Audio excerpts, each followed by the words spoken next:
Cari amici, ben ritrovati, nuova puntata di Eventi del Territorio, puntata speciale.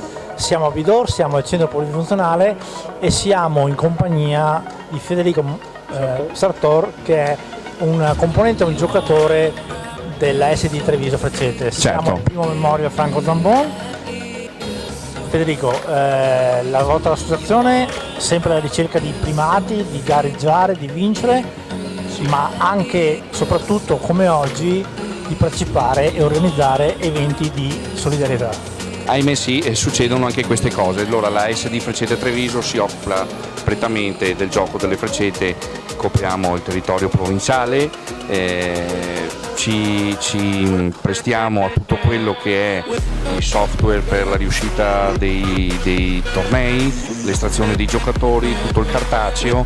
Io a volte mi presto anche come speaker per chiamare i giocatori nelle pedane, e non da meno quando succedono queste cose che nessuno vorrebbe, purtroppo quando un amico o un avversario, un componente di questa grande famiglia, perché alla fine siamo una grande famiglia, viene a mancare prematuramente per cause così, non c'è miglior cosa secondo me di ricordarlo con quello che meglio ci piaceva fare assieme, ovvero il gioco delle freccete. Fra l'altro Franco viene da una famiglia di giocatori di freccete, il papà, le sorelle e tutto, e ci sembra doveroso, ci sembra naturale ricordarlo così, insomma, per la persona che era e per quello che comunque ci ha dato.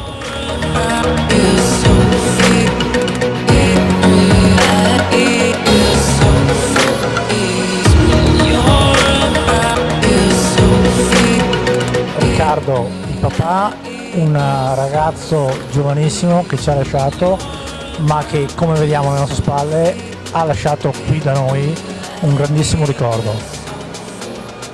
Sì, ringrazio tutti quanti gli amici, perché siamo tutti amici nel mondo delle freccete, e quindi hanno trovato il modo per ricordarlo nel miglior sistema, giocare a freccete tra di noi, divertirsi e passare il tempo in compagnia.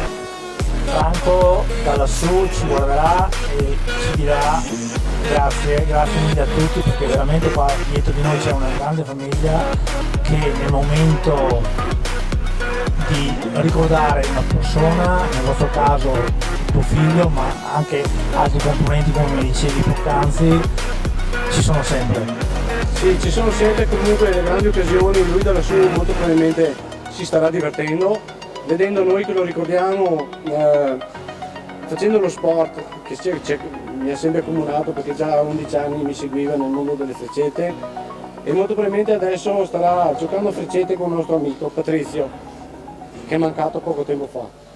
Scusate. Quindi Riccardo, era naturale che tu ti emozioni e ci sia una lacrima che scende.